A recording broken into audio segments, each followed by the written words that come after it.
Ndërkohë, mbi ngarkesa në burgje është pasojë e legjislacionit, praktikës ligjore, apo një politike represive ndoshta?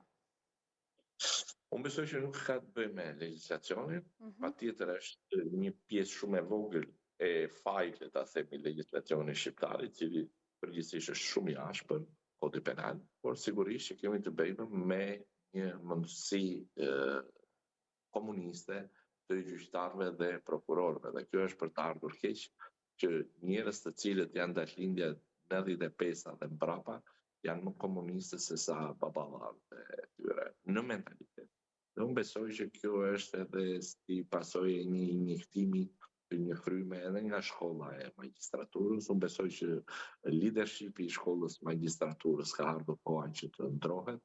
Unë besoj që Shqipëria ka plot djemë dhe vajza të cilët janë më se të kualifikuar dhe duhet që të jenë drejtorë të shkollës së magjistraturës. Një njeri i cili ka punuar prokuror në komunizmin dhe ka qenë prokurori i parë ose i fundit i komunizmit, unë besoj që nuk mund të jetë drejtori i shkollës magjistraturës, sepse është njeri i cili nuk mund të ndryshojë në mentalitet.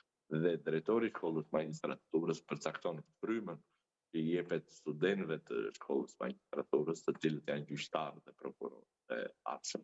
Në këto kushte, unë besoj që ka ardhur koha, jo vetëm për profesorë shqiptarë, por edhe